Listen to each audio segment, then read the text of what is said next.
The post-war American nuclear family had fallen in love with the automobile.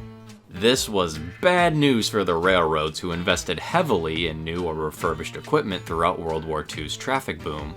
Passenger numbers began declining after the war, with railroads losing $700 million in passenger operations annually.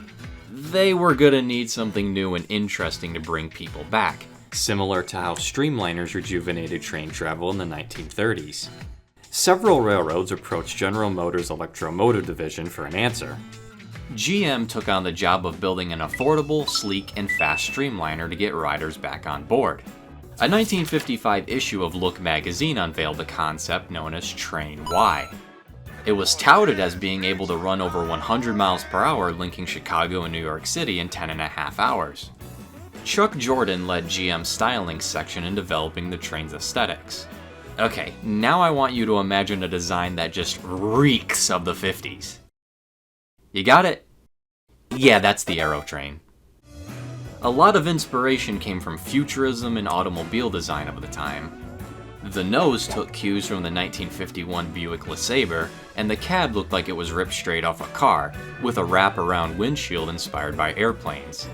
The passenger car bodies were based on the PD 4501 Scenic Cruiser bus, with the rear observation car resembling a station wagon. To save on weight, the train was made of aluminum, and the passenger cars were only 40 feet long, half the size and weight of an average coach. GM built the concept cheap with planned obsolescence in mind, another idea taken from auto design. Instead of repairing the coach over time, GM would just take the whole body off and sell the railroad a new upgraded one. Hello, I like money. 2 semi-permanently coupled train sets were ultimately built, spanning 10 coaches each. The AeroTrain was christened in August 1955, with test runs on the New York Central and Pennsylvania Railroad beginning in January 1956. The AeroTrain was advertised as a revolution built to save the railroad industry. So did it live up to that bold claim? No. In February, the PRR tested it between New York and Washington, but pulled it from service after only a day due to interior noise complaints from passengers. It turns out that bus bodies aren't very good at muffling the sounds of a moving train. After the noise was reduced, they rented the set for $250 a day and put it in official service between New York City and Pittsburgh as the Pensy. The other set was trialed on the Santa Fe and Union Pacific, and none of them liked it. Ride quality was pretty bad, resulting from the light weight, 2-axle wheelbase, and a suspension system that was meant for buses. Santa Fe and Union Pacific embarrassingly had to tow the train up Sorrento Grade and Cajon Pass respectively, as it was very underpowered. The AeroTrain climbing hills was basically like a cat running across a hardwood floor.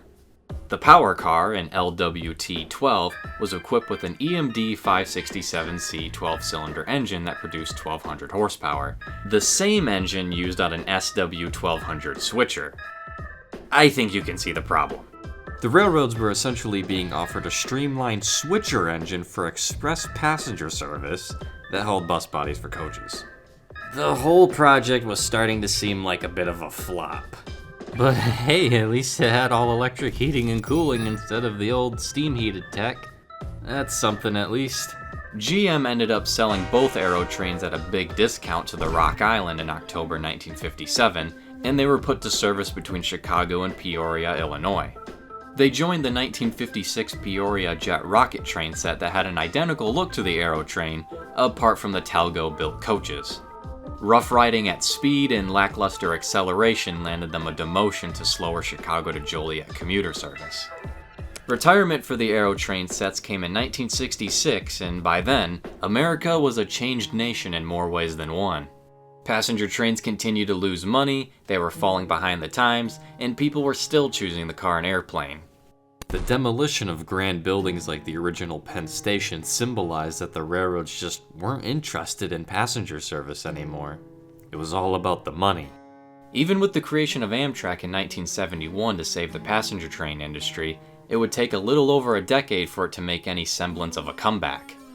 The AeroTrain, in retrospect, seemed like a last-ditch effort to prove the train's worth to Americans, but its construction was inspired and hindered by the very thing that brought them down.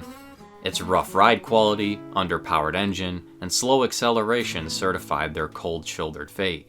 After the AeroTrain, there really wasn't much in the way of new or experimental passenger trains. The era of the passenger train had pretty much run its course. All wasn't too bad though. Power Cars 2 and 3 along with a few coaches were preserved at the National Railroad Museum and National Museum of Transportation respectively, with the rest being scrapped. Disneyland operated a small AeroTrain replica from 1955 to 58, and the Washington Park and Zoo Railway continues operating their own 5/8 scale replica as the Zooliner. Even if the AeroTrain wasn't exactly the savior of passenger trains or the look into the future that the railroads wanted, it's important to preserve what we can of history so we can see what worked or didn't work. It was certainly one of the most unique looking trains to ever roam American rails. Thank you to my channel members. Special thanks to Mooter, Evans HON Productions, Grand Canyon Studios, and Tommy Rosini for subscribing to the Conductor tier.